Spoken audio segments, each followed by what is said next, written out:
Mas agora é hora de mais assunto importante. A gente vai falar do período do inverno. O inverno está chegando, a gente já está sentindo aí um friozinho maior nesse outono. Aliás, o inverno já chegou? Ainda não, né? Tá chegando, né? Tá chegando, é verdade. É só no mês de julho que eu acho que chegou o inverno. Mas o que interessa pra gente é o período, esse período que a gente está vivendo no ano. Você sabe o que acontece com o seu corpo, com o seu organismo, principalmente com o seu coração nesse frio? É o que a gente vai conversar com o Dr. Hélio Castelo, cardiologista, que eu estava morrendo de saudade. Seja bem-vindo. Como vai, doutor? Tudo bem? Que bom tê-lo aqui mais uma vez. Muitas saudades. Você não tinha voltado ainda, né? Desde que eu voltei? Vai fazer um mês já que eu voltei, doutor. Olha como passa rápido o tempo. Quanto Impressionante. Tempo, o João está com 2 meses e meio. Eu voltei e o João estava com 52 dias. 2 meses pois e meio. É, 2 meses e meio. Está muito bem para 2 20 de meses junho. e meio. Eu estou bem? Obrigada, doutor. Graças a Deus. Não, eu estou muito feliz. Mas a Glaucia acabou de me passar. É 20 de junho, né? Eu sabia que a gente estava próximo da chegada do inverno. Mas eu acho que o importante é a gente lembrar desse período. O frio, de qualquer forma, chegou, principalmente na madrugada. E algo acontece com o nosso organismo. Quais são as principais mudanças? O que a gente tem que observar nesse período, doutor? Bom, o inverno, com a queda da temperatura, a gente fica mais pálido, né? Fica mais branquinho. Isso é por quê? Porque os nossos vasos se contraem, para que o sangue fique mais no meio do nosso organismo. Com isso, para tentar reter calor. Certo. Para que a gente não perca calor. O que acontece? Diferente... Então, essa forma de apresentação, estar mais pálido, é normal. É normal. É normal para o período do inverno. E no verão a gente fica com aquela carinha vermelhinha. Vermelhinha, saudável, né? Parece passar um blushzinho antes de sair de casa. Então, porque, assim, o que tem diferente do ser humano e de um peixe, por exemplo? O peixe, se você colocar ele numa temperatura de 25 graus, ele fica a 25 graus. Ele fica na temperatura do ambiente. O ser humano, para se manter numa temperatura boa, que é em torno de 36,5, tá? Ele brinca com isso, quer dizer, no verão ele dilata os vasos, então ele fica vermelhinho para perder calor, transpira mais, e no inverno, ao contrário, contrai os vasos para tentar reter calor. Nessa tentativa de reter calor, o coração bate um pouco mais devagar, para não gastar energia. Tá. A pressão tende a subir por causa dessa contração dos vasos, tá? E isso faz com que parece que aumenta um pouco o risco das doenças cardiovasculares, principalmente infarto e derrame. Por que parece? Porque vários estudos têm mostrado isso e alguns têm deixado alguma dúvida se isso é verdade ou não. Tá. Mas a maior parte dos estudos tem mostrado que sim, parece que os pacientes apresentam maior incidência de infarto e derrame nos dias mais frios e no momento mais frio dos dias, quer dizer, num dia mais frio, no começo da manhã ou à noite, na madrugada. São momentos que estão mais frios. Porque o que seria comum, talvez, pensar e imaginar é que esse infarto poderia acontecer com maior incidência no verão, no momento que tivesse um pico de calor ou que a pessoa estivesse exercitando nesse pico de calor. Então, é exatamente o contrário. É interessante, Carol. As duas coisas ocorrem. Tá. O que a gente tem percebido, antigamente a gente acreditava que a incidência aumentava só numa temperatura muito baixa. Tá. Hoje a gente vê que também aumenta a temperatura muito alta, quer dizer, os extremos são ruins. Temperatura muito alta principalmente para o idoso. Por quê? Porque desidrata, perde líquido. Essa desidratação aumenta a chance de formar coágulo dentro do vaso e entupir os vasos. Tá. No inverno, aumenta mais a pressão e altera esse lado também. Então, o que a gente tenta orientar para os pacientes nessa fase de frio que vem agora? Primeiro, passar num check-up para ver se a dose do remédio, principalmente para quem tem pressão alta, se ela está adequada, se não precisa um pequeno ajuste. Certo. É normal nesse período talvez ter que ajustar um pouco pelo período. Porque ele sobe um pouquinho a pressão. Segunda coisa, não precisa deixar de fazer o teu exercício físico. Agora, fazer quando a temperatura está um pouquinho melhor, não está extremamente frio, principalmente o idoso, principalmente o mais velhinho.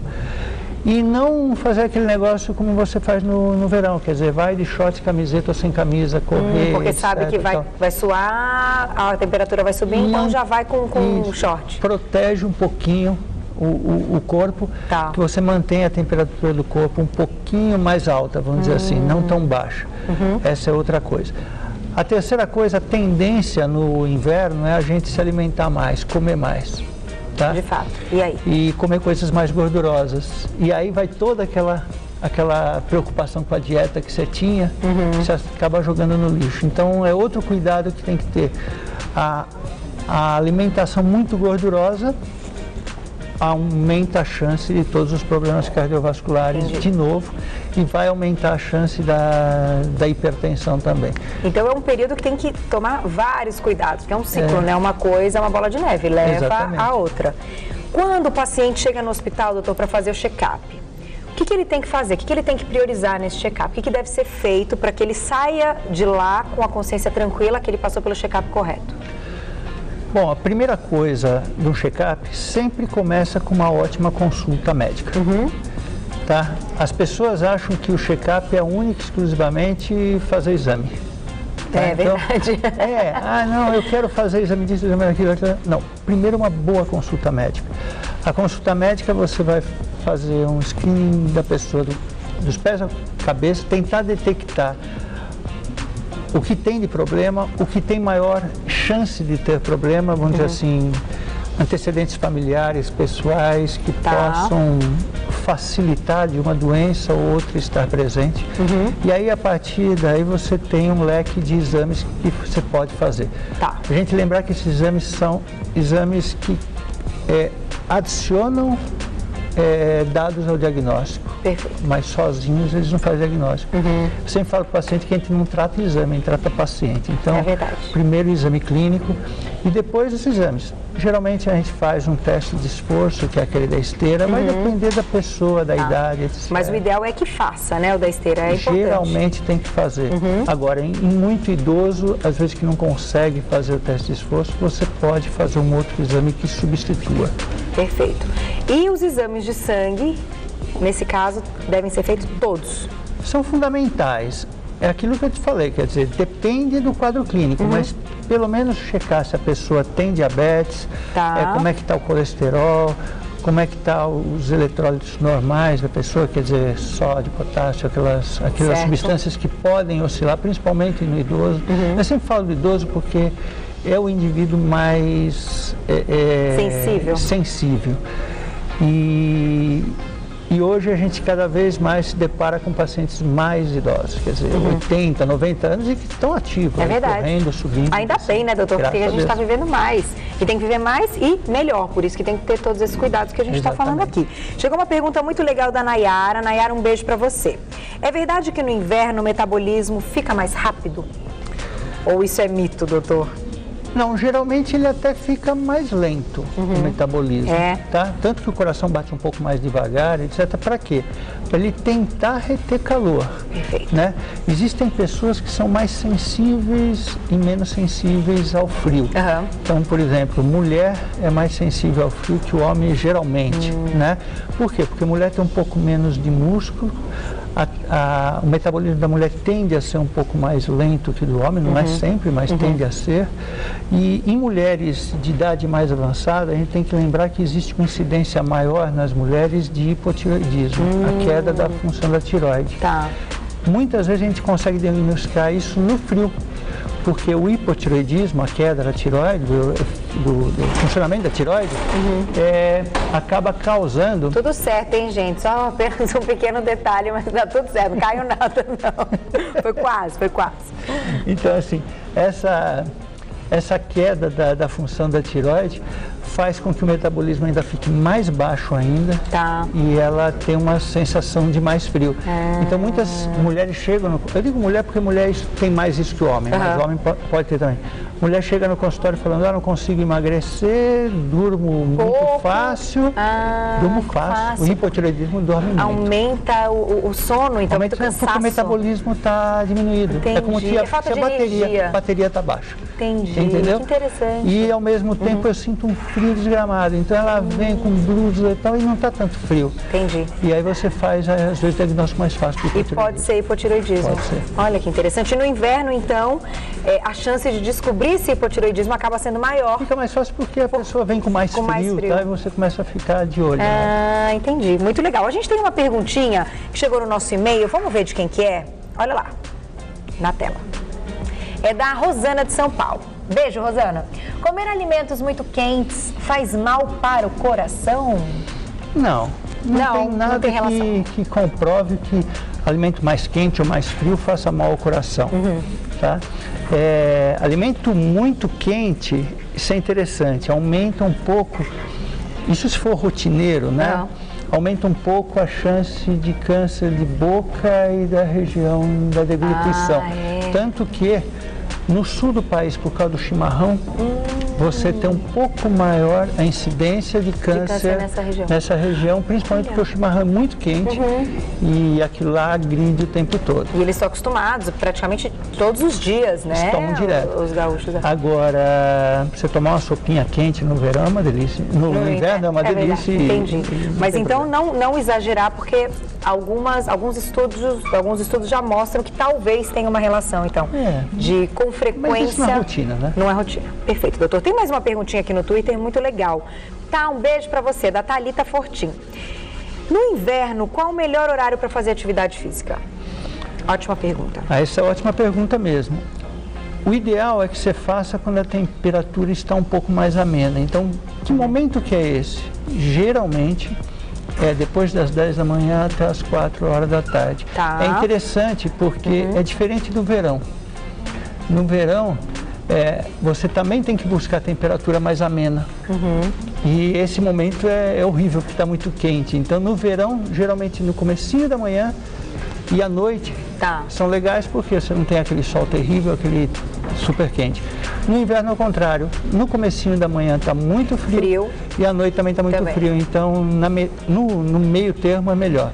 Agora, se muita gente como trabalha, como nós, por exemplo, não temos condição de fazer nem de manhã, então ou faça num lugar, como a gente diz, indoor, quer dizer, lugar fechado, na academia, ou agasalhadinho, vai lá com o teu moletomzinho e tal. E nada de tirar no meio da corrida, que não é legal. Não é legal, você fica mais exposto ao frio. Perfeito. Chegou uma outra pergunta aqui da Camila. Ela diz o seguinte: por favor, pergunte ao doutor o que é a PVM. Se no inverno pode alterar alguma coisa? Bom, até onde eu entendo de PVM seria prolapso de válvula mitral. Quer dizer, então pode ser que seja isso. É um diagnóstico feito geralmente ou pela ausculta cardíaca ou pelo ecocardiograma. A válvula mitral é uma válvula, uma portinha, vamos dizer assim, que separa duas áreas do coração. O átrio esquerdo e o ventrículo esquerdo. Então, essa portinha, essa válvula abre, o sangue passa e ela fecha. O prolapso, a palavra prolapso significa queda. Então, é como se a válvula, na hora que ela fechasse, ela baulasse. Ela fechasse. Imagina uma porta que é um pouquinho empenada. No entanto, mais de 90% dos pacientes que têm PVM, prolapso de válvula mitral, embora tenha esse movimento diferente da válvula, ela tem um funcionamento normal. Então, o prolapso de válvula mitral com um funcionamento normal, não é uma doença, é uma condição clínica que você tem que acompanhar. A mesma coisa da pessoa que tem, sei lá, uma pinta aqui no olho, ou tem um olho um pouco mais caidinho. Enxerga bem, etc. Você não precisa fazer nada. Não piora com o frio, não piora com o calor. Quer dizer, não, é uma alteração estrutural da pessoa só. Então, acompanhando, não tem problema nenhum. Não tem problema. A gente recebeu mais uma perguntinha no nosso e-mail. Aliás, se você quiser participar, vocêbonita@tvgazeta.com.br ou pelo Twitter, @Carol_Minhoto, que a gente tira as dúvidas ao vivo. Vamos ver? Olha lá na tela. É da Adriana. Adriana, um beijo pra você. Excesso de hormônios da tireoide, a longo prazo, podem afetar o coração? Pode. Pode? Pode. É ao contrário do que a gente estava dizendo há pouco, o hipotireoidismo, que é baixo da tireoide, o hipertireoidismo, ele acelera o metabolismo. Isso aumenta a chance de arritmias e aumenta a chance, em caso extremo até, de insuficiência cardíaca e outros problemas por excesso de funcionamento do coração, vamos dizer assim. O coração bate mais rápido e ele tende a ter arritmias. Essa é uma pergunta interessante, por quê? Primeiro porque o hipertireoidismo muitas vezes passa despercebido. Então, os sintomas principais são ao contrário do hipo, é totalmente ao contrário. Quer dizer, imagine que você está com a bateria muito forte. Então, a pessoa está mais ansiosa, geralmente ela fica mais nervosa, ela emagrece, perde peso com frequência, tem muita fome, não dorme direito, quer dizer, é como tudo desregulado, ligada, tá? Transpira mais, ela suporta muito bem o frio, mas não suporta o calor, qualquer calorzinho ela está transpirando. Esse é o extremo do hipertiroidismo. Tá. O grande problema, Carol, não é nem só o hipertiroidismo causado, vamos dizer assim, por um déficit normal da tireoide, mas sim, muitas vezes, as pessoas que tomam fórmulas para emagrecer de forma errada, que colocam nessa fórmula hormônio da tireoide para a pessoa emagrecer. Isso é muito comum aí no nosso meio. Existe isso, então? Existe muito.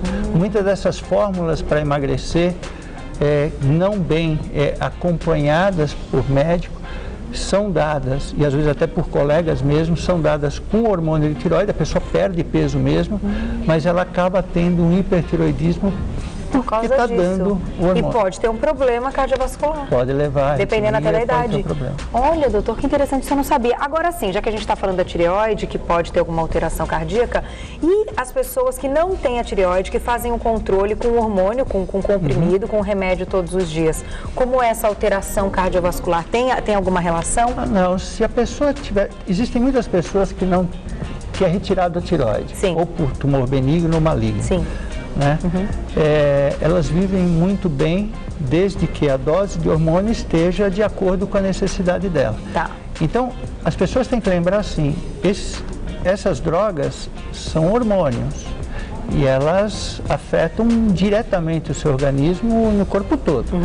Então é importante que o médico faça acompanhamento, geralmente é um endocrinologista, um clínico, às vezes o cardiologista, mas é mais o endócrino, e faz o acompanhamento. A dose que para você pode ser 50 microgramas, para mim pode ser 100 e para outra pessoa pode ser 200. Tá. Então, nunca tomar o remédio do vizinho ou de outra pessoa. Entendi. A dose tem que ser adequada para a necessidade dela. É isso que garante, então, que futuramente ela não tenha problemas cardíacos, por exemplo. Sem dúvida. Eu tenho pacientes aí com 80 anos tomando hormônio de tireoide sem problema. Tá. Né? Mas com a dose certa. É isso aí. A gente tem mais uma pergunta, né, que chegou no nosso e-mail para... Vamos lá, vamos resolver agora ao vivo. É do José Júnior. José, um beijo para você. O dito popular, choque térmico na sauna pode fazer mal para o coração?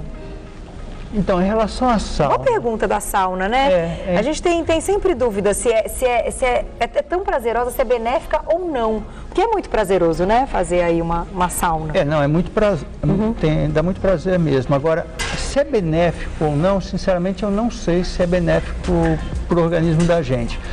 O que a gente tem que tomar cuidado só em relação à sauna é para as pessoas que têm oscilação demais da pressão, não é muito legal fazer a sauna. Tá. Então, a pessoa que é muito idoso, pessoa que é hipertensa e não está bem regulada a hipertensão, tá? Para algumas pessoas que têm queda de pressão muito facilmente, embora a pressão baixa não seja um problema de saúde, mulheres jovens frequentemente têm pressão baixa, mas às vezes a sauna, e muitas vezes faz num dia quente, então um dia quente, já está quente, a pessoa vai no clube, entra lá e fica na sauna, e fica lá meia hora na sauna e não sai da sauna. Entendi. É um pouco demais. É um pouco demais. Aí ela cai lá dentro da sauna, cai logo que ela sai da sauna. É claro, a pressão dela caiu tanto que ela passa mal.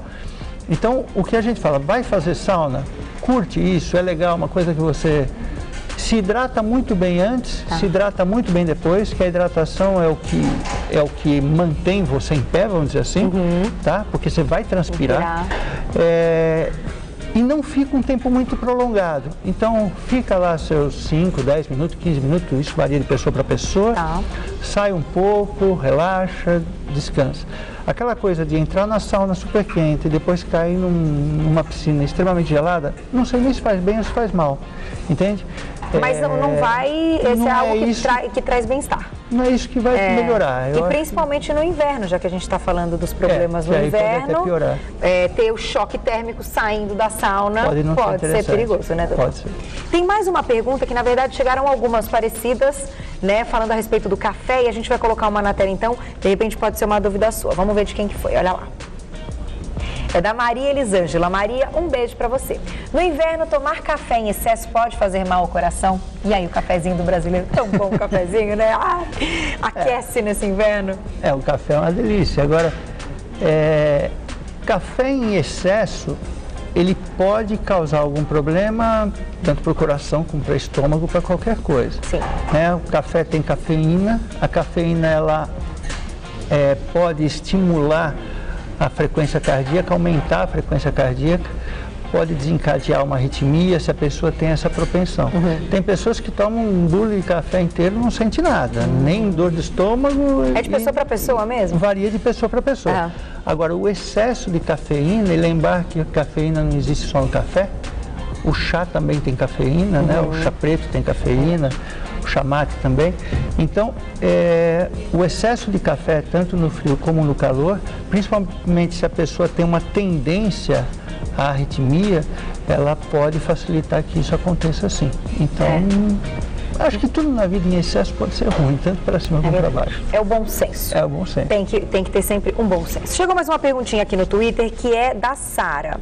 Sarinha, um beijo para você. Deixa eu ver se eu entendi. Ela está falando sobre problemas respiratórios, né, se desencadeados agora no inverno.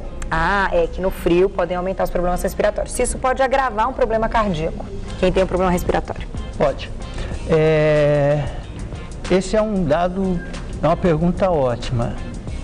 As pessoas que têm bronquite asmática ou que têm, como a gente diz, DPOC, doença pulmonar obstrutiva crônica, que seria aquele enfisema, geralmente são aqueles fumantes de 20 anos e que já tem o pulmão meio hiperinsuflado, a pessoa já meio arroxeada, etc. Tal. Isso tem muitos aí, né, andando na rua.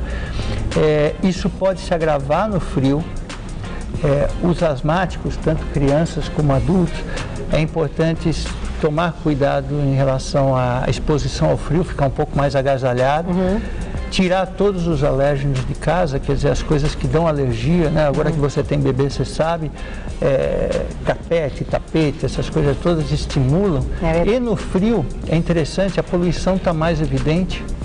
Né? Você tem menos chuva, menos precipitação, etc. O tempo fica mais seco, tem mais poluição, também piora a parte pulmonar.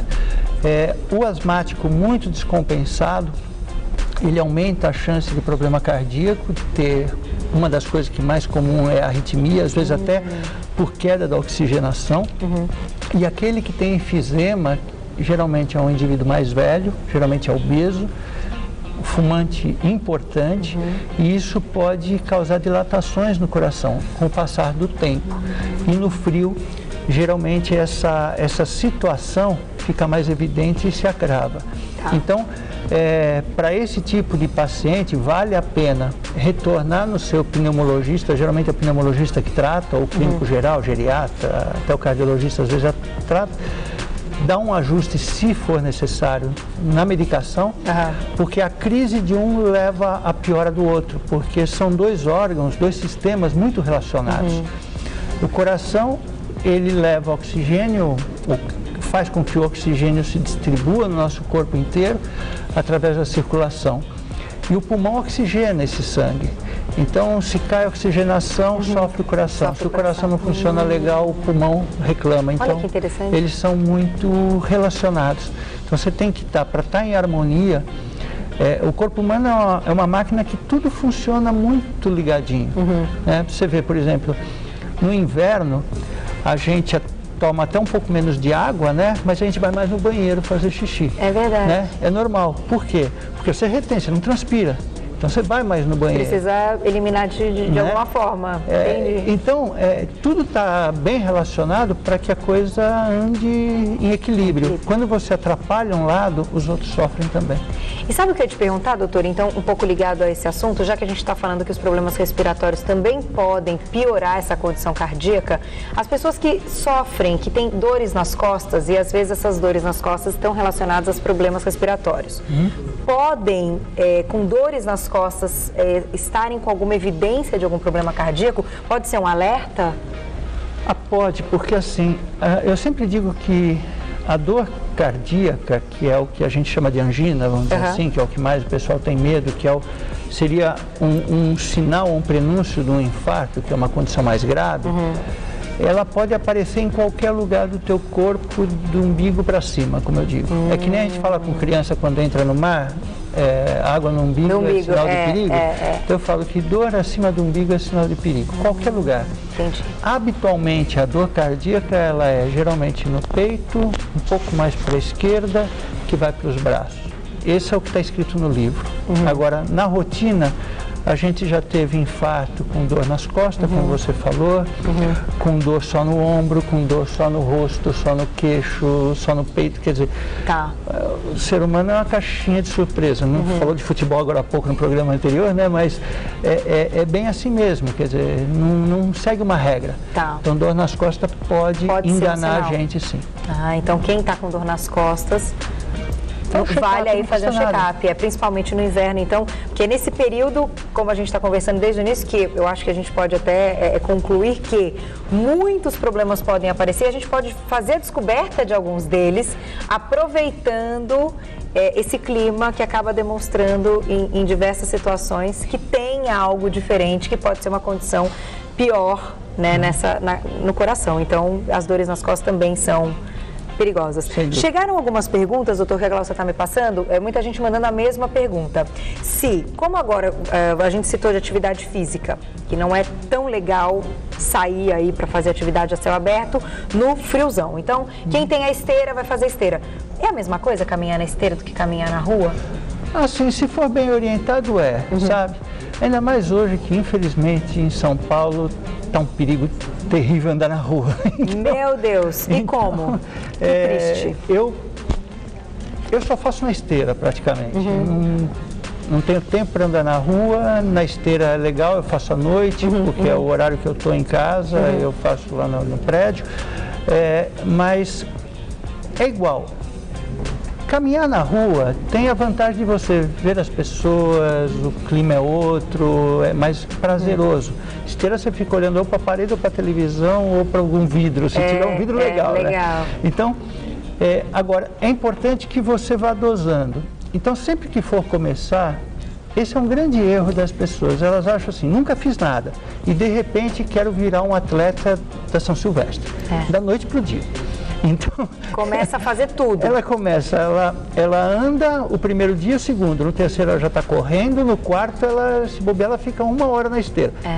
E aí passa mal, e não é só do coração, dói o braço, dói a perna, o joelho, tudo reclama. Verdade. Ou vai com aquele tênis que não é para aquilo, também é outra coisa. É verdade, o tênis é importantíssimo, né, doutor? Então, assim... Nossa, tênis é muito importante. Pensa que aquilo é uma coisa que você vai fazer para o teu corpo. Então, vestimenta adequada, tá? Começa caminhando e aos poucos vai aumentando isso progressivamente. Se for possível ter a ajuda de um profissional, excelente. Um profissional de educação física, um fisioterapeuta, excelente. Se não for, porque isso tem um custo, às vezes as pessoas não aguentam, então faz a coisa progressiva. Começa caminhando e vai aumentando bem lentamente, mas faça, pelo menos 3 vezes por semana. Pelo menos 3 vezes por semana. E na própria esteira, dá para manter. O legal da esteira, que eu acho, às vezes acaba sendo um pouco mais monótono, mas ela mantém o exercício constante. Você coloca ali a velocidade, você não se perde.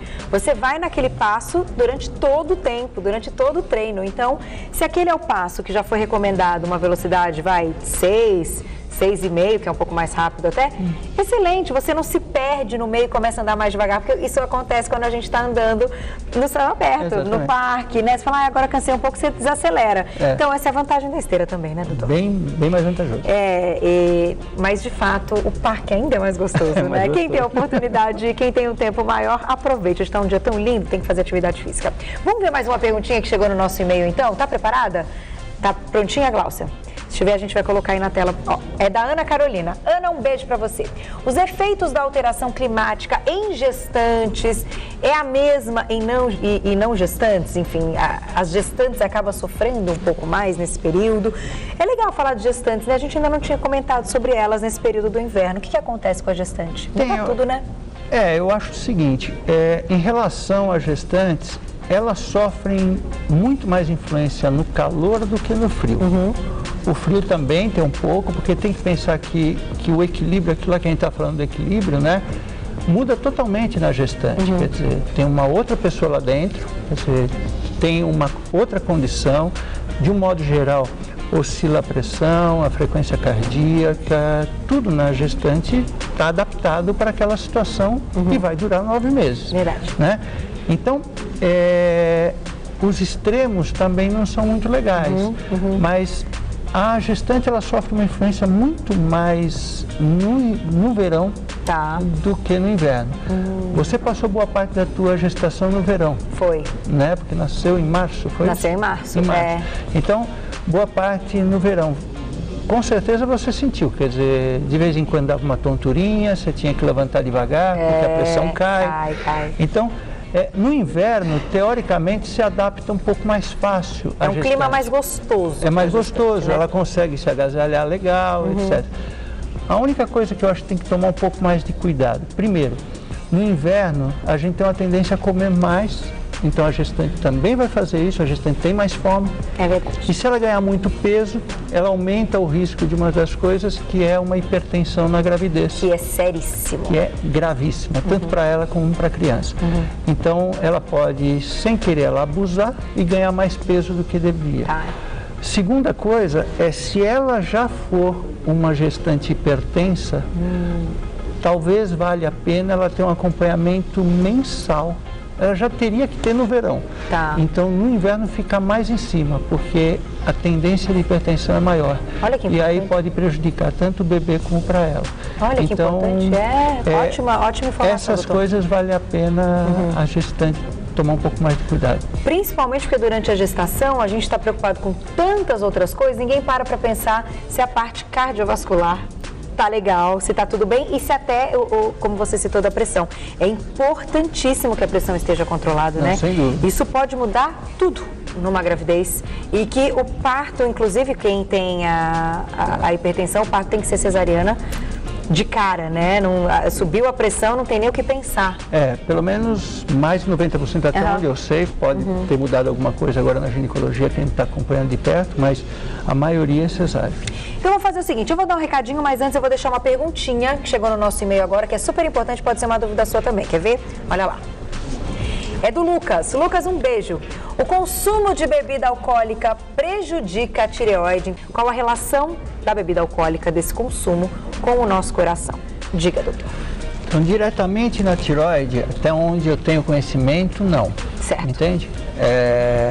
Consumo de álcool é ruim, etc., mas afetar o funcionamento da tireoide, até onde eu tenho conhecimento, não. Tá? Agora, para o coração, sim. O álcool em excesso, isso é interessante, é uma pergunta boa, porque muita gente diz, é bom tomar uma dose de vinho todo dia, isso, e aí? Que faz bem para o coração. E aí, doutor, isso é, na verdade, uma contradição? Eu nunca vou falar, e principalmente no seu programa, que isso faz bem para o coração. Perfeito. Porque você não sabe quem está do outro lado da TV e qual é a noção dele de uma dose de álcool. Uma dose de álcool pode ser uma garrafa. Entendi. Ele pode achar que é uma garrafa. Entendi. Então, assim, de um modo geral, o vinho, principalmente o vinho tinto, ele tem algumas substâncias que são benéficas ao sistema circulatório. Assim como o suco de uva extremamente concentrado, não necessariamente esses que a gente toma, mas tem algumas tem povos, vamos dizer assim, na Europa principalmente, que tem o hábito de comer muita uva e parece que eles têm um pouco menos de problemas cardiovasculares por causa dos flavonoides, uma série de substâncias que tem lá dentro. Bom, tudo bem. O álcool em si, em excesso, ele faz mal para o coração, ele pode causar tanto arritmias cardíacas como insuficiência cardíaca.